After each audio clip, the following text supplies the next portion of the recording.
Bom, então, assim, o que a gente vai usar muito é a realidade dos fatos, né? E é interessante porque a gente tem acompanhado, pelo menos e para isso as mídias sociais, em alguns casos, têm sido um bom parâmetro. Essa questão da privatização no passado, era alguém que falasse que queria privatizar a Petrobras, a gente não pode esquecer que o Alckmin saiu fantasiado com logo do Banco do Brasil e da Petrobras em 2014, desculpa, em 2010, porque estava sendo acusado de que iria entregar os recursos públicos para 2006, perfeito. E hoje isso mudou. O que a gente tem visto, na verdade, esse próprio discurso mais liberal tem sido encampado por candidatos que ficaram muito tempo no Congresso, não fizeram nenhuma pauta liberal e agora estão encampando esse discurso. Então, tem uma aceitação, na nossa impressão, maior da população. Segundo, a realidade mostrou que esse Estado mais forte, maior, trouxe um volume de desemprego alto, uma educação que não funciona, uma saúde que as pessoas não conseguem ser atendidas e 61 mil assassinatos por ano. Então, eu acho que dá para explicar bem. E eu gosto da pesquisa que o PT fez, a fundação do PT fez na periferia de São Paulo, junto à classe mais pobre, onde perguntou qual era o principal inimigo deles, se era o patrão, se era o rico, e a resposta da grande maioria dos entrevistados foi de que o maior inimigo deles era o Estado, porque era muito burocrático, cobrava muitos impostos e não entregava nada em troca. Então, apesar da pesquisa, eu acho que tem um viés aí interessante para mostrar que um Estado forte significa um Estado que nos dê segurança. Falou, olha, e que esse conceito de que eu bato muito nessa tecla de que o Brasil é pobre e, consequentemente, precisa um Estado grande, eu acho que é justamente o contrário. O Brasil é pobre porque tem um Estado muito grande, que intervém muito e impede que a gente crie riqueza, que a gente crie empregos.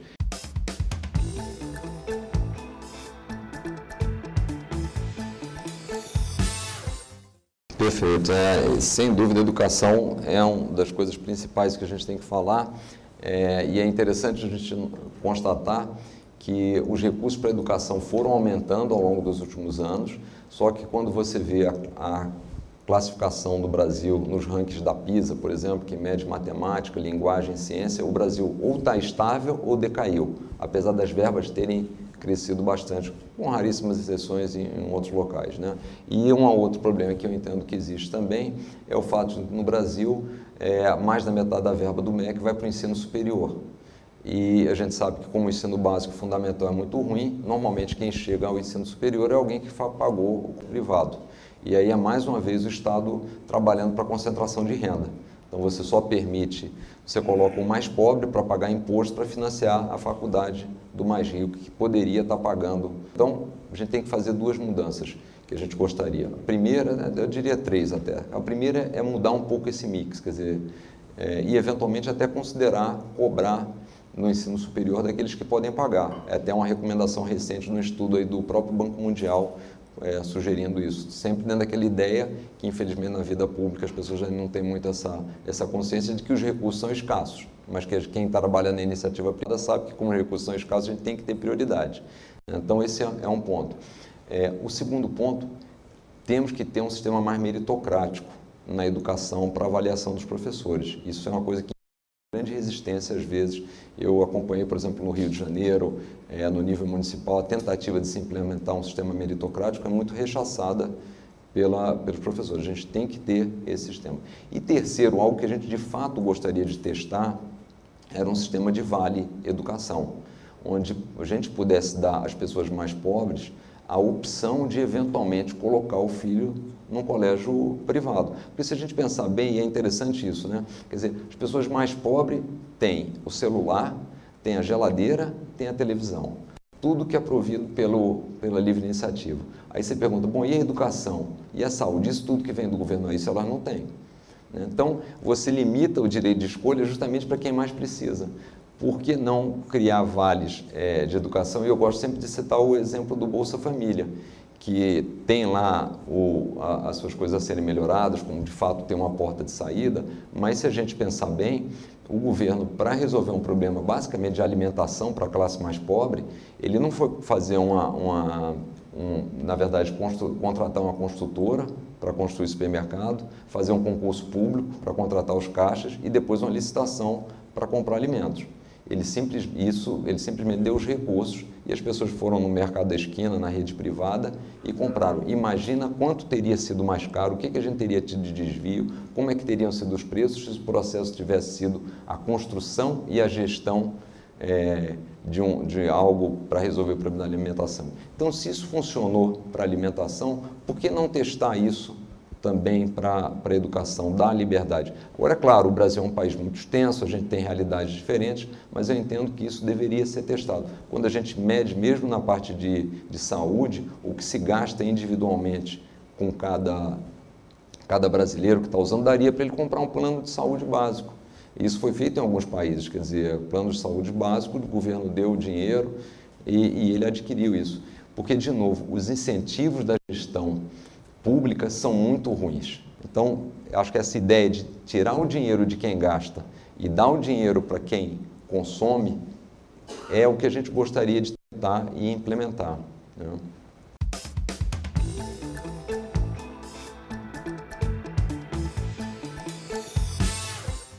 Basicamente, porque todos que estão aí, a gente está vendo que os candidatos estão há longo tempo, alguns deles, eu estava vendo o currículo, estão na política desde 1968, quer dizer, estamos falando aí 50 anos redondos. Basicamente, porque todos esses que estão aí, o modelo não funcionou. E não funcionou por quê? Porque esse modelo é um modelo que interessa exatamente a quem está no poder. Muito dificilmente quem está no poder e se privilegiou e se privilegia desse modelo irá alterar o modelo, né? Então, a minha fala vai ser muito simples. Olha, eu sempre fui um pagador de impostos, sempre trabalhei no mercado financeiro como executivo, sempre paguei impostos, e há 7, 8 anos atrás eu disse o seguinte: olha, não dá mais, a gente tem que fazer alguma coisa. Se nós não renovarmos, não trazermos novas ideias, novas lideranças para a política, isso não vai funcionar. Eu não acredito em atalho, por isso que eu não entrei em nenhum partido já existente. A gente começou um trabalho de longo prazo, para mostrar coerência, e isso foi isso que a gente fez nos últimos 7, 8 anos. O que aconteceu desde que a gente resolveu tomar essa iniciativa? As coisas só pioraram, o que mostraram, mais uma vez, a necessidade de renovação. Então, isso é o que a gente se propõe a fazer. E a primeira coisa que a gente se propõe a fazer na renovação é dar o exemplo. E como é que a gente dá o exemplo? Corta os nossos custos.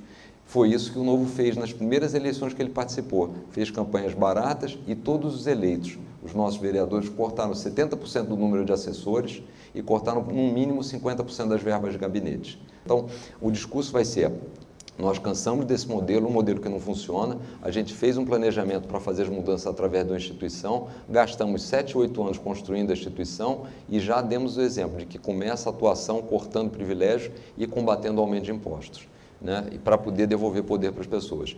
Então, esse vai ser o discurso básico para mostrar a diferença. Quer dizer, gente como as pessoas que sempre estiveram de um lado da mesa pagando os impostos, é o seguinte: olha, está na hora da gente ir para o outro lado. E a questão que muito se pergunta também, que pode acontecer, é: bom, mas qual a experiência de vocês na gestão pública?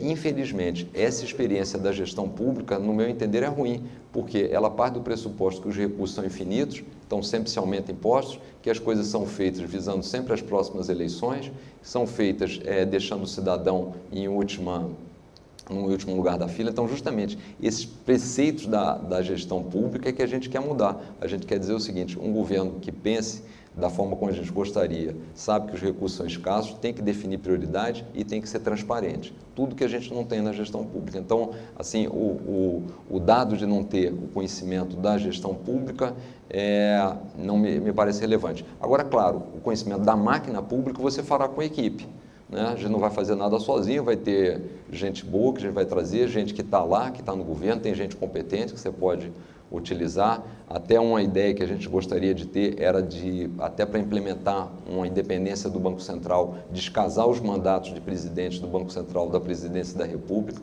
Então, nessa linha... Exato. Então, nessa linha, por exemplo, seria muito bom o Ilan, que tem um mandato por mais 2 anos, e aí ter um mandato, o novo, se entrar ou ele continuar, ter um mandato de 4 anos e você descasa os 2 mandatos. Esse seria um compromisso meu, por exemplo, eu gostaria de mantê-lo e descasar esse mandato. Agora, para a população, de fato, a forma de falar isso vai muito dos eventos que a gente tem feito, usar as mídias, falar com as pessoas de forma muito aberta, clara e transparente. Eu acho que não tem, eu tenho certeza que não tem melhor investimento do ponto de vista pessoal, financeiro, para as futuras gerações, para os nossos filhos, para os nossos descendentes, do que em 2018 a gente dedicar um pedaço significativo do nosso tempo na política. E quando eu falo dedicar na política é colocar os conceitos corretos, falar com as pessoas, destruir mitos que estão errados, destruir visões que foram criadas ao longo do tempo. Quer dizer, nós temos que fazer esse papel. E esse trabalho de formiguinha, eu não tenho dúvida que dá resultado, né? E o momento é oportuno, porque hoje, quando qualquer pesquisa mostra que a grande parte da população quer gente nova na política, quer trazer renovação. Mas aí também é um outro, só para fechar, para não me estender muito, mas tem um outro detalhe que eu acho fundamental, que é essa questão do outsider, do nome novo, não pode ser só um nome novo. Eu fico preocupado porque se um nome novo vier para fazer as mesmas práticas, dentro da mesma linha, utilizando o mesmo sistema que viabilizou todos os demais, é obviamente que ele vai virar só uma pessoa que vai fazer exatamente dentro daquele mesmo roteiro. E aí a gente vai ter um nome novo, vamos ficar decepcionados, porque no dia seguinte as práticas serão exatamente as mesmas, né? Então é muito importante, porque o que as pessoas estão vendo, e pelo menos hoje a velocidade da informação deixa isso muito transparente, que não é questão do nome, mas é questão das práticas.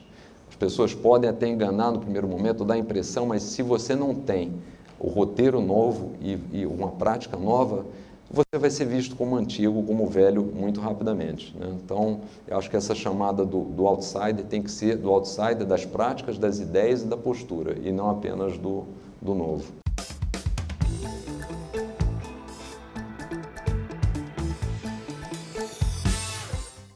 Você entrar para a política não é uma decisão racional, né?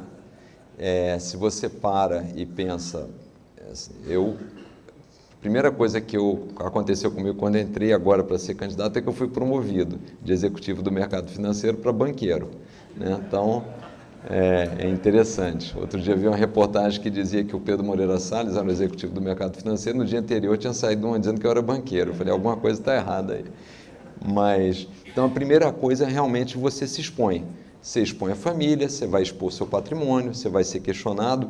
E até, recentemente, eu tenho até criticado alguns veículos de comunicação porque é uma forma de tratamento com quem vai para a política, parece que é diferente. Quando você é executivo de uma empresa, te pergunta alguma coisa, então o que você está fazendo, quais são os planos, como é que foram as suas vendas. Quando você vai para a política, toda pergunta parte do pressuposto que você está querendo enganar alguém, que você está querendo se aproveitar.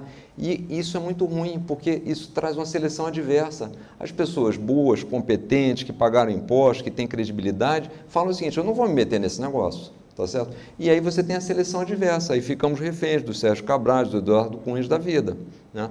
Então, a gente tem que ter coragem e deixar um pouco a racionalidade de lado e mergulhar nesse negócio. Foi um pouco o que eu fiz e não pensar muito, porque se você pensar, de fato, é difícil, né? Agora, a contrapartida, e é um compromisso que eu sempre assumi, é dizer o seguinte, bom, já que eu mergulhei, que eu fiz isso, eu vou falar só o que eu acho que tem que ser falado, eu vou falar a verdade. Quando outro dia um sujeito me perguntou, o que você vai fazer pelo meu setor? Eu falei, eu não vou fazer nada pelo seu setor. Quem tem que fazer pelo seu setor é você. Eu vou deixar de atrapalhar o seu setor. Porque se eu me comprometer com alguma coisa com o seu setor, alguém vai ter que pagar essa conta. E aí no final tem um monte de conta, gente pagando um monte de conta, porque tem vários setores que você tem que privilegiar. Então é o seguinte, não atrapalhar e você cuida do seu negócio. Então é isso. Então, primeiro, acho que tem que ser muito transparente, ter essa coragem de mergulhar e mostrar para as pessoas que todos que estão lá, dos quais a gente reclama, das alianças e tudo, foram eleitos por nós, não chegaram lá por acaso. Então, se eles foram eleitos por nós, tem a nossa responsabilidade. E quanto mais capacidade a gente tem de influenciar, quanto mais formadores de opinião nós formos, maior é a nossa parcela de responsabilidade. Então, a gente tem que fazer isso. Agora, o que me anima nesse processo todo, só para dar alguns exemplos? porque tem muita gente jovem vindo, então tem na população esse desejo de mudança, de se sentir representatividade. O que a gente tem que aumentar a velocidade que isso acontece, né? Conversando com as pessoas, divulgando. Então, assim, eu sou otimista, acho que a gente tem que ser otimista, trabalhar e disseminar, porque é o momento. E por que eu acho esse momento muito importante? Porque, obviamente, o status quo está preocupado com eventuais renovações, com mudança. A primeira medida foi aprovar os 2 bilhões de reais para tentar dividir. A segunda, e se a gente está acompanhando isso de forma clara e aberta, esse dinheiro agora está sendo utilizado para atrair mais deputados, um verdadeiro leilão. O dinheiro será distribuído basicamente para aqueles deputados que já têm mandato, para que eles possam se perpetuar lá e continuar dentro do foro privilegiado. Questiona-se volta e meia se a Lava Jato já não está extrapolando o que deveria fazer, quer dizer, descriminalizar a Caixa 2. Então, há uma grande tentativa de dizer o seguinte: existiram fissuras nesse modelo atual e a turma entendeu que essas fissuras têm que ser agora saneadas e bloqueadas. Se a gente não conseguir entrar agora, vai ser mais difícil entrar na frente. A gente vai conseguir, mas vai ser mais difícil. Qual vai ser o custo? O custo é o país sofrer um pouco mais. A gente caminhar um pouco para o caminho que foi a Venezuela, onde as pessoas hoje dão um grande valor à liberdade, porque entenderam que sem liberdade eles emagrecem 20 quilos nos últimos 2 anos, que é o que aconteceu lá. Então a gente não deveria ter assim, esse caminho mais tortuoso para fazer as mudanças. Então, eu sou otimista, acho que a turma jovem está participando, e agora eu acho que a gente pode participar mais como formadores de opinião.